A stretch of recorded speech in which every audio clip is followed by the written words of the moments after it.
L'état de siège proclamé par l'ordonnance numéro 21/015 du 3 mai 2021 est à son 4e mois. Au terme de la période initiale de 30 jours de sa proclamation, le Parlement a autorisé sa prorogation conformément à l'article 144 alinéa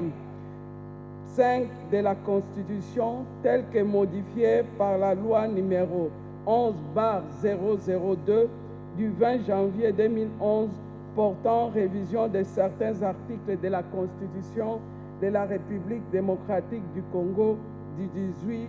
février 2006. Comme évoqué lors de la 4e prorogation, les forces armées de la République démocratique du Congo ont intensifié les opérations militaires. À la date du 13 septembre 2021, l'on pourrait indiquer à titre illustratif les résultats ci-après. En Ituri, 26 localités conquises des mains des groupes armés, 21 éléments de ces groupes rendus, 152 personnes libérées sur les 189 kidnappées, 49 armes récupérées. Au Nord Kivu,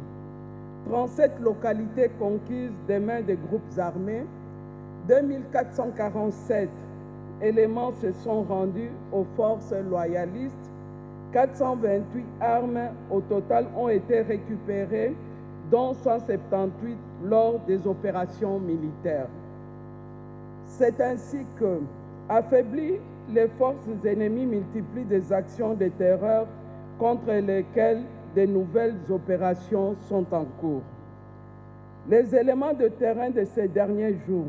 font état de massacres de la population civile dans les collines de Tsani et Mamasana, autour du village Tona Samboko, en Ituri, à la limite avec la province du Nord Kivu, les kidnappings des civils ainsi que l'incendie des villages et champs. En dépit de ces écueils, l'ensemble de la population continue à soutenir les actions que mène le gouvernement de la République sur terrain à travers les forces de défense et de sécurité, sous le leadership de son Excellence, Monsieur le Président de la République, chef de l'État, dont le récent séjour dans les 2 provinces, suivi de celui du Premier ministre, est l'illustration de la détermination à ramener la paix dans cette partie du territoire national. Honorable Président de l'Assemblée nationale, honorables membres du Bureau, honorables députés nationaux,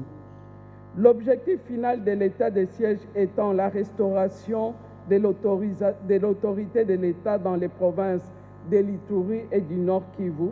il est impérieux, au regard de la multiplicité des actions de l'ennemi et des changements de ses stratégies, que les opérations de nos forces de défense et de sécurité se poursuivent. Par ailleurs, le gouvernement de la République est plus que déterminé à mettre fin à cette situation de guerre injuste et ne ménage aucun effort. C'est ainsi qu'il met à la disposition des forces armées des moyens conséquents, tant matériels que financiers, en vue de la pacification de l'Est de notre pays.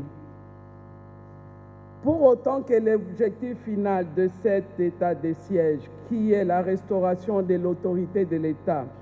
dans les provinces de l'Ituri et du Nord Kivu, n'est pas encore totalement atteint, ici est de solliciter sa prorogation conformément à l'article 144 alinéa 5